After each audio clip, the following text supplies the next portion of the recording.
Well, I'm from New York City. My parents were immigrants from Europe.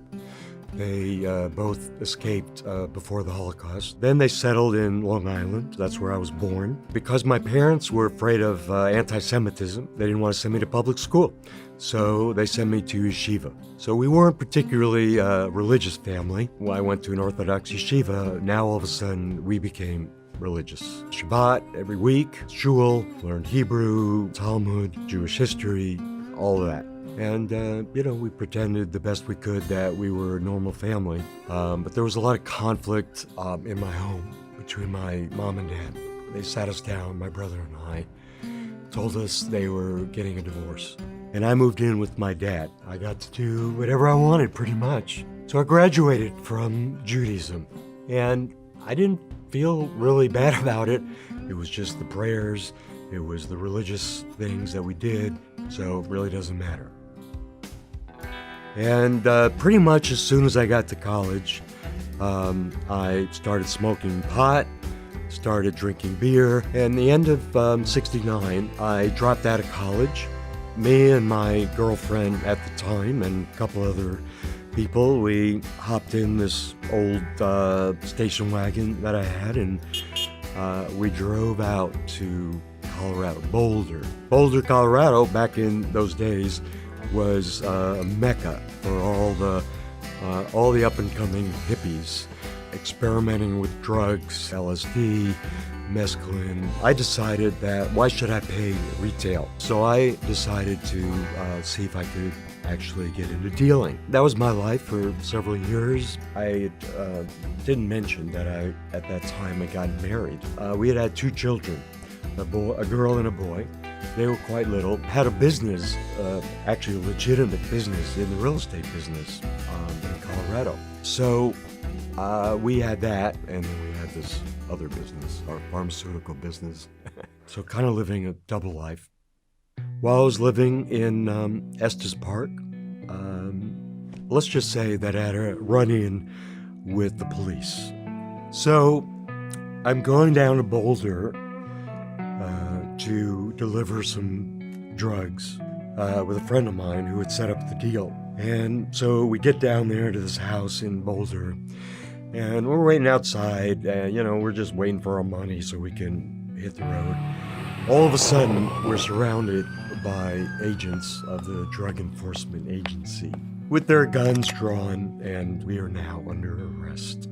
Here I was facing federal charges of drug distribution, and in the court, the jury acquitted me. All charges dropped, believe it or not.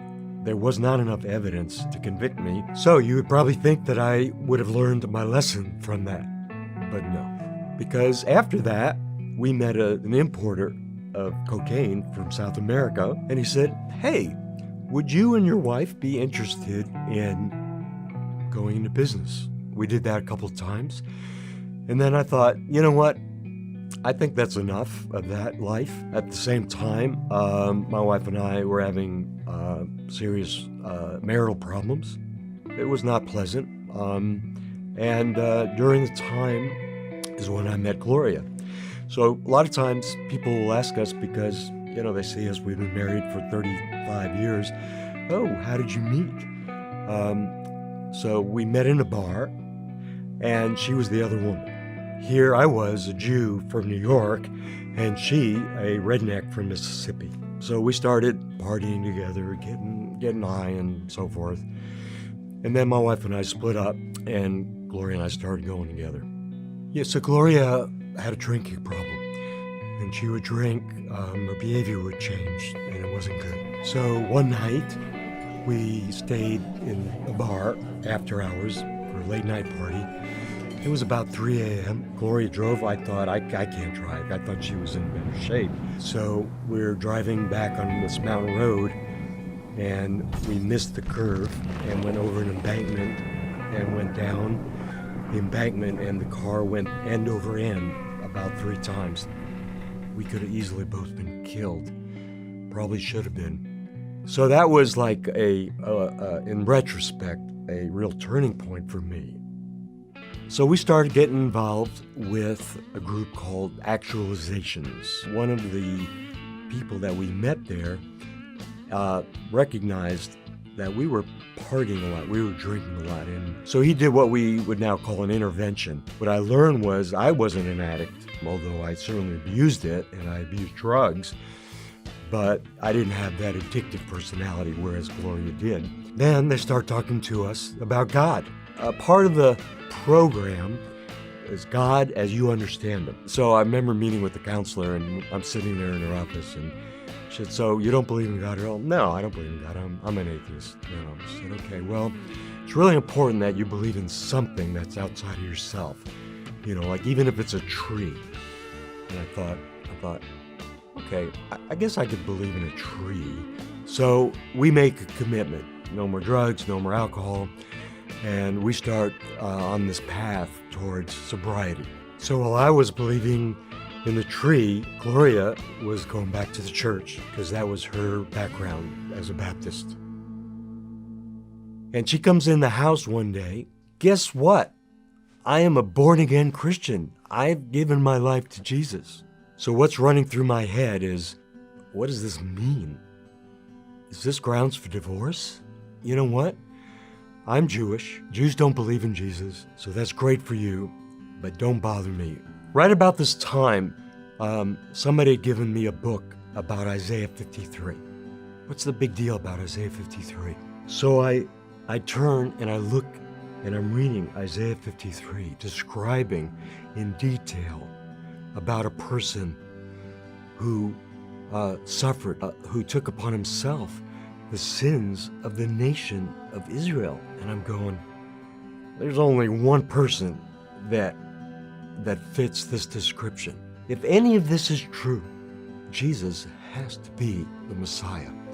So at that point, I came to an intellectual decision, an intellectual understanding.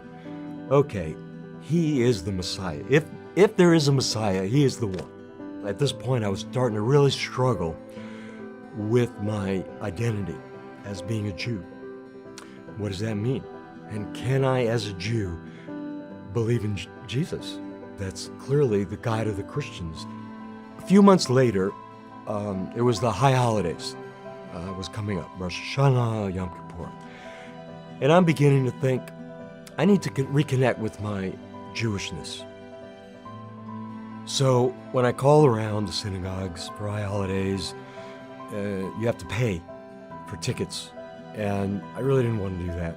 We were going through some financial challenges.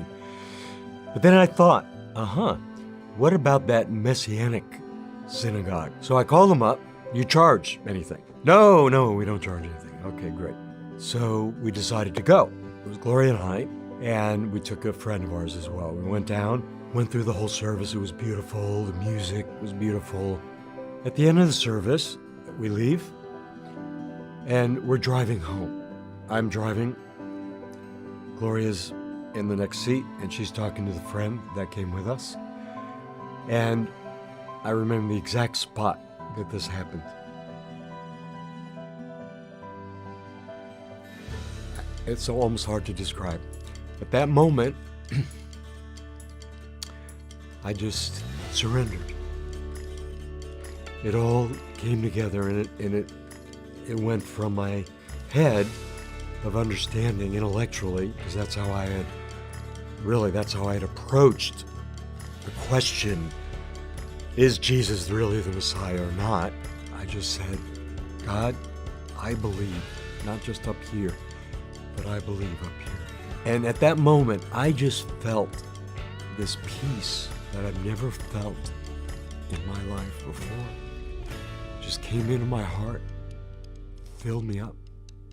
We dropped our friend off. I didn't say a word. I couldn't speak. We get home, and I said to Gloria, I did it. What? You did what? I received Yeshua. What? Where was I? You were in the next seat talking. But it was just being God at that moment. And I knew at that moment that my life was going to be changed forever.